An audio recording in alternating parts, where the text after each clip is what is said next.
Pernahkah kalian melihat permainan catur di mana taruhannya bukan uang, melainkan kepala kalian sendiri? Inilah yang dialami Frankie saat berhadapan dengan Abai.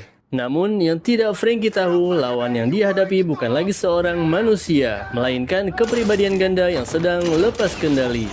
Sebuah tragedi berdarah yang dimulai dari sebutir obat yang tertinggal di meja makan dan berakhir dengan satu peluru tepat di dahinya.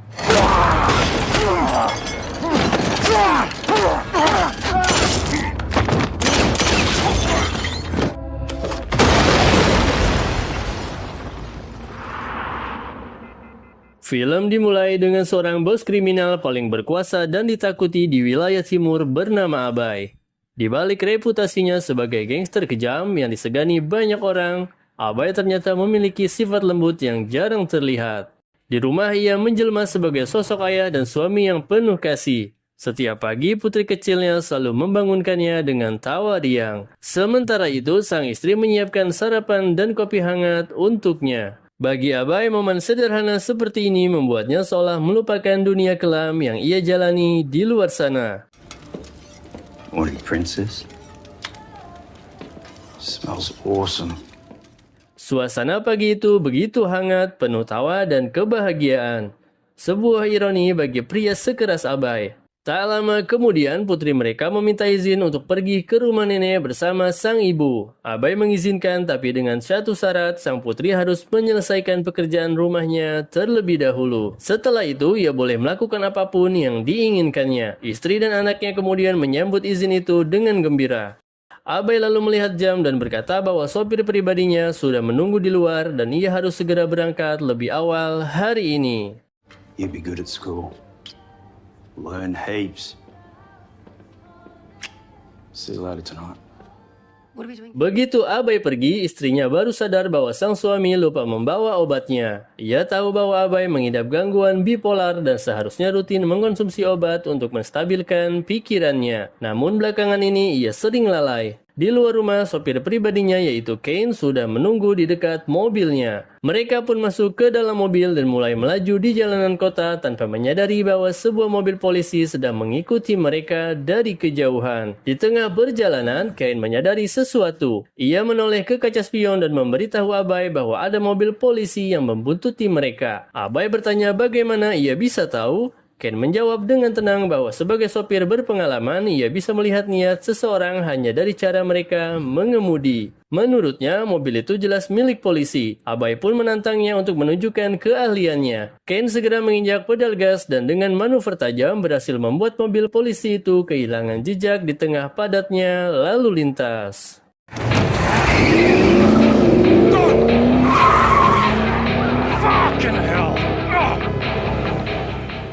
Setelah situasi aman, Ken bertanya kemana tujuan mereka hari ini. Abai menjelaskan bahwa mereka akan menemui seseorang bernama Frankie untuk menyelesaikan masalah yang sudah berlarut-larut. Dulu mereka sempat membuat kesepakatan bahwa Frankie akan mengurus wilayah selatan sementara Abai mengendalikan wilayah timur. Namun belakangan Frankie melanggar perjanjian itu dan mulai memasuki area kekuasaan Abai menyebabkan banyak kerusuhan. Abai berniat menuntaskan semuanya hari ini juga.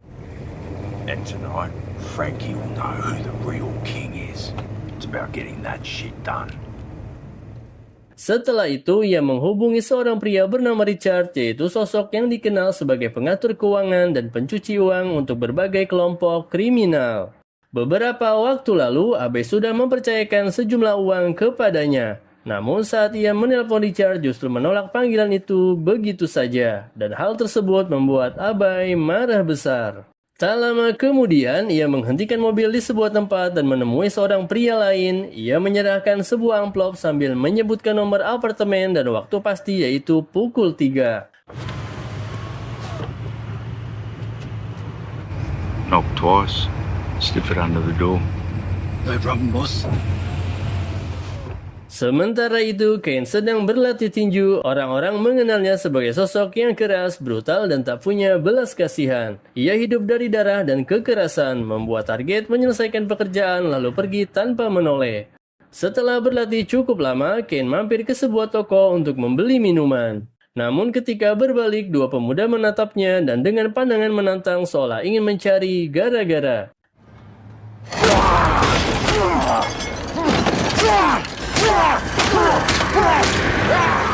Dalam hatinya Ken merasa darahnya mendidih, tapi ketika melihat ada dua polisi di sekitarnya, ia menahan diri dan memilih pergi. Ia tahu hari itu bukan waktu yang tepat untuk membuat kekacauan. Setibanya di gedung apartemennya, Ken sempat berpapasan dengan seorang pria asing. Tapi ketika seorang wanita lewat dan melihat mereka, keduanya langsung mengalihkan pandangan dan berpisah tanpa sepatah kata pun. Ken kemudian masuk ke apartemennya dan langsung mandi. Di sisi lain, pria yang tadi menerima amplop dari Abai kini tengah bersiap menjalankan tugasnya. Sesuai instruksi, tepat pukul 3 sore, ia tiba di depan pintu apartemen Ken dan menyelinapkan amplop itu di bawah pintu. Ken yang baru saja selesai mandi kemudian melihat dan mengambil amplop itu lalu membukanya. Di dalamnya terdapat foto Richard, orang yang sebelumnya menolak jawaban panggilan Abai. Tanpa ragu, Ken segera bersiap menjalankan misi barunya untuk menghabisi Richard.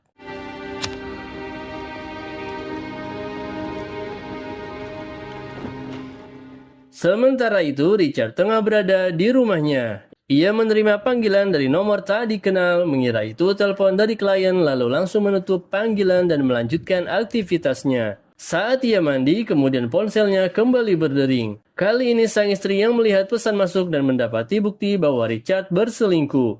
Richard sempat mengatakan bahwa ia memiliki pertemuan penting hari itu, namun kini istrinya tahu bahwa pertemuan penting itu hanyalah kedok. Ketika Richard keluar dari kamar mandi, ia berkata dengan santai agar sang istri tidak perlu menunggunya malam ini.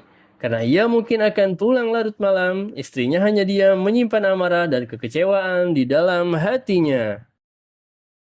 Richard pun kemudian pergi menggunakan mobilnya untuk menemui wanita lain tanpa menyadari bahwa istrinya diam-diam mengikutinya dari belakang. Di waktu yang sama, Ken juga sudah berada di daerah itu membuntuti mobil Richard dari kejauhan. Di dalam mobil, Richard berbicara melalui telepon dengan wanita yang akan ia temui. Wanita itu terdengar cemas dan mengaku merasa bersalah karena dirinya sedang mengandung. Namun Richard berusaha menenangkannya dan berkata bahwa ia selalu banyak pikiran dan meyakinkan bahwa istrinya tidak akan tahu apapun. Sementara itu, istri Richard yang sedari tadi mengikuti mobil suaminya mulai menangis. Ia merasa dikhianati, hancur dan tidak tahu harus berbuat apa. Dalam keputusasaan, ia menelepon adiknya bernama Kelly untuk mencurahkan isi hatinya.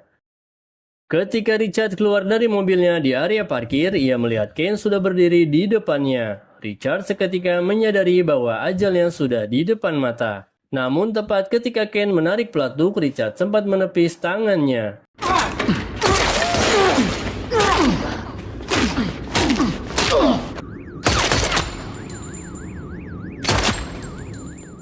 Peluru itu melesat lurus dan justru mengenai istrinya sendiri yang ternyata telah tiba diam-diam dan berdiri di sampingnya tanpa diketahui siapapun.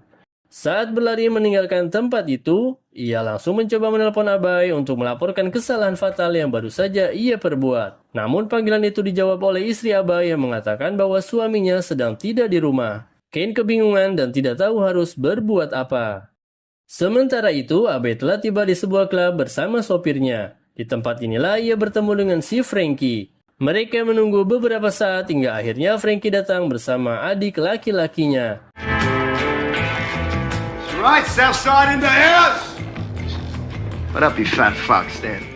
Abai menyambutnya dengan mengulurkan tangan untuk berjabat, tetapi Frankie menolak menjabat tangannya. Tak lama kemudian, ia membeluk Abai dengan sikap yang tampak pura-pura ramah. Setelah itu, adik Frankie mulai mengejek Abai dengan bahasanya sendiri. Berpikir bahwa Abai tidak akan mengerti, namun Abai jauh lebih pintar dari yang mereka kira.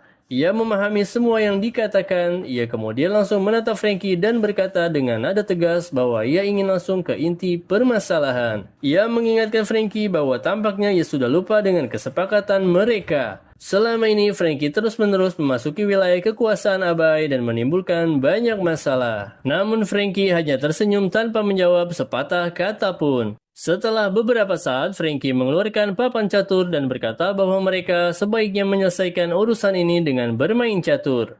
You can start. What are we playing for? The loser dies.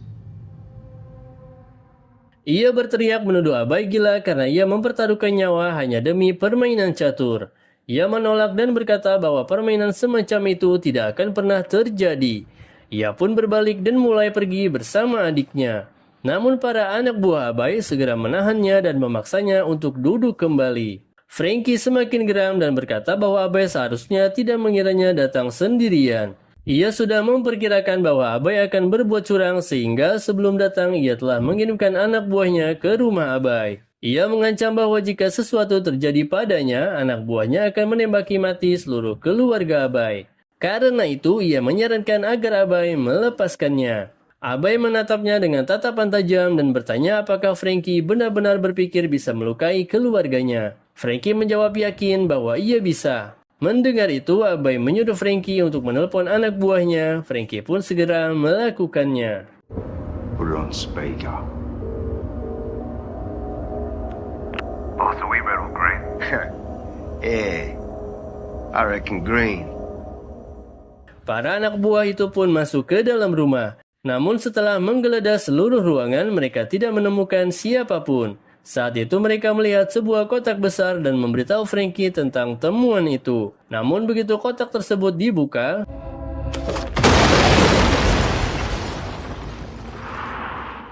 Abai lalu mengetahui kemampuan dan kemungkinan langkah yang akan Frankie ambil. Karena itulah sejak pagi ia telah menyiapkan rencana ini. Kini semua anak buah Frankie telah mati dan Frankie tidak akan mendapatkan apapun dari kematiannya sendiri. Abai mengatakan bahwa satu-satunya kesempatan Frankie untuk tetap hidup adalah dengan memainkan permainan catur itu dan memenangkannya karena pada akhirnya ia tetap akan mati juga baik kalah maupun menang. The winner lives, and the loser dies. Fuck you, man. Give me a fucking drink. Setelah berkata demikian, Abai memulai permainan. Frankie yang tidak punya pilihan lain akhirnya ikut bermain. Permainan pun berjalan perlahan, namun setelah beberapa saat, Abai mulai menyadari bahwa ia lupa membawa obatnya dari rumah. Tanpa obat, kondisi mentalnya mulai memburuk. Ia mulai menunjukkan perilaku aneh dan kehilangan kendali atas pikirannya. Di sisi lain, Frankie juga bermain dengan rasa takut. Ketegangan terlihat jelas di wajahnya karena ia tahu bahwa hari itu kemungkinan besar adalah hari kematiannya. Namun Abai sendiri semakin tidak stabil dan tidak mampu membuat keputusan yang tepat hingga satu persatu langkahnya salah dan akhirnya ia menyadari bahwa ia benar-benar kalah dalam permainan itu. Frankie yang berhasil menang tidak percaya bahwa ia benar-benar mengalahkan Abai. Ia tertawa keras sambil menghina dan mengejek Abai karena telah kalah. Abai yang dipenuhi amarah kemudian mencabut pistolnya dan menembak kepala adik Frankie tanpa ragu. Kill them all. Say your fucking man, you word the dog! Poor old Tony. Eye for an eye for an eye. Cunt. Setelah itu, ia berdiri sambil memaki dan berteriak kepada Frankie. Ia juga mulai menghina orang-orang lain di sekitarnya. Semua orang yang ada di sana mulai ketakutan dan merasa bahwa sosok yang mereka lihat bukan lagi Abai yang mereka kenal, melainkan seseorang yang berbeda sama sekali. Ia berteriak dan menanyai tangan kanannya berapa banyak orang yang telah ia habisi. Orang kepercayaannya itu ketakutan dan dengan panik menjawab bahwa mereka telah membunuh banyak orang bahkan tidak pernah menghitung jumlahnya. Mendengar jawaban itu, Abai langsung menembak lehernya tanpa ampun. A fucking monster! God!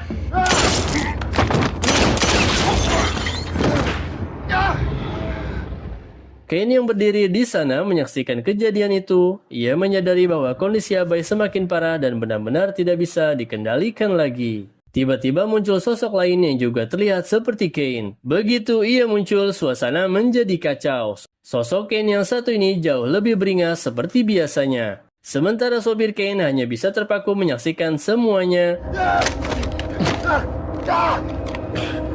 Today's a good day to die, Frank. Kini hanya tersisa dua orang, yaitu Kane yang kejam dan Kane sang sopir. Sosok Kane yang brutal itu mendekati Kane sopir dan menyuruhnya untuk mengambil senjata. Ketika ia menolak, Kane yang brutal memukulinya hingga tersungkur lalu menyerahkan senjata itu kepadanya. Grab the gun. Grab the fucking gun! Say something. Sementara Ken yang brutal mengatakan dirinya akan menghitung sampai 3 dan setelah itu Ken sopir harus menembak. Jika tidak menembak maka ia sendiri yang akan menembaknya. Kondisi Ken sopir semakin tegang dan ketakutan. Saat itulah kebenaran sebenarnya terungkap. Sosok Ken yang brutal ternyata tidak lain adalah Abai sendiri. Abai menderita gangguan kepribadian ganda. Dalam kesehariannya ia tampak tenang, tapi ketika harus membunuh seseorang, kepribadian Ken yang sadis selalu mengambil alih tubuhnya. Ia telah hidup seperti ini selama bertahun-tahun. Dalam pikirannya, ia percaya bahwa Ken tinggal di apartemen itu. Padahal sebenarnya Abai dan Ken adalah orang yang sama. Setiap hari pada pukul 3, Abai berubah menjadi sosok lain. Kedua kepribadian itu tidak pernah saling bertabrakan karena Abai selalu rutin meminum obatnya tepat waktu. Namun hari ini karena ia lupa meminumnya, kepribadian Ken sepenuhnya mengambil alih tubuh Abai untuk pertama kalinya.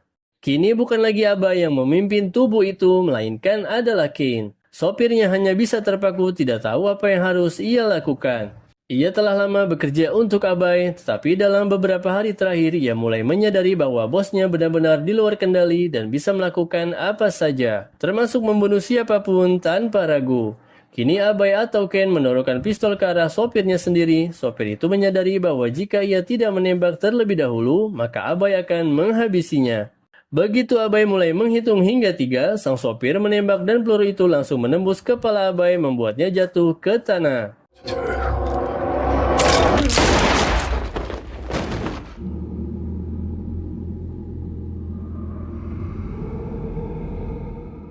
Ken sang sopir kemudian menghela nafas lega dan di sanalah kisah ini pun berakhir. Terima kasih telah menonton dan sampai jumpa di film selanjutnya.